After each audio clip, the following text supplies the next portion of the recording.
Ils en feront sortir alors beaucoup de créatures. Et les anges al-malaïka les reconnaîtront par les traces de la prosternation à faire le sujoud. Car Allah tabaraka wa ta'ala a interdit à l'enfer al-nar de brûler le corps du fils de Adam, les traces de la prosternation. De brûler du corps du fils de Adam ces traces de prosternation. Ils sortiront alors, ayyul ikhwatul kiram. Et dans quel état ils sortiront? Ils sortiront totalement brûlés et ils sortiront carbonisés.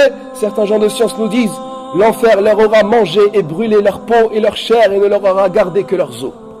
Ils sortiront alors, ayyul ikhwa, carbonisés, puis on leur versera sur leur corps de l'eau provenant du fleuve de la vie, Nahrul Hayat. Il nous dit, alayhi salatu wassalam, leur corps se régénérera alors comme pousse une graine au bord d'une rivière. Et ce hadith nous justifie le danger d'une affaire, ayyul ikhwatul kiram, et l'immensité d'une chose. Certes, l'enfer al-nar, comme l'a dit le messager d'Allah sallallahu alayhi wa sallam, Allah a interdit à l'enfer al-nar de brûler et de manger du corps du fils de Adam ces traces de prosternation. C'est-à-dire quoi? C'est-à-dire que les gens qui sont entrés en enfer se prosternaient à Allah. Ces gens-là faisaient la prière à salah. Ces gens-là priaient pour Allah. Ces gens-là vautraient leur visage dans la terre pour Allah tabaraka wa ta'ala. Ces gens-là n'ont pas abandonné la prière à salah. Alors qu'en est-il de celui qui a délaissé la prière? Qu'en est-il de celui qui ne priait pas?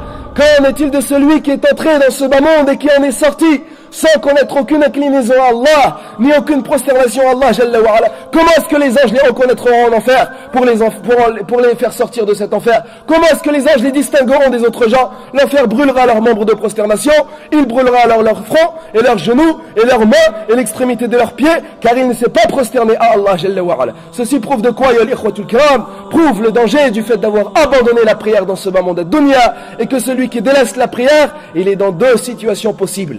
Soit éternellement en enfer, comme l'ont dit les savants, il n'en sortira jamais, wal-iyadu billah. Al-imam Muslim, selon Jabir radiallahu anhu, nous rapporte que le messager d'Allah sallallahu alayhi wa sallam nous dit, entre l'homme et la mécréance et l'association, tarkus salah, l'abandon de la prière. Ce qui te sépare et ce qui te distingue de la mécréance et de l'association, ya Abdallah, tarkus salah, l'abandon de la prière.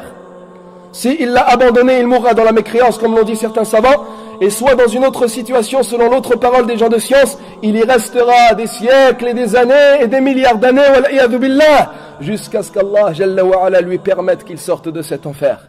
Quant aux anges al-malaïka, eux, ils ne le feront pas sortir, car les anges ne reconnaîtront, et les anges ne feront sortir de l'enfer que les gens qu'ils reconnaîtront aux traces de prosternation, que ceux auxquels l'enfer al-nar n'aura pas brûlé les traces de prosternation, que ceux qui adoraient Allah dans la vie de ce bas monde à dunya. Mais eux, ils n'adoraient pas Allah.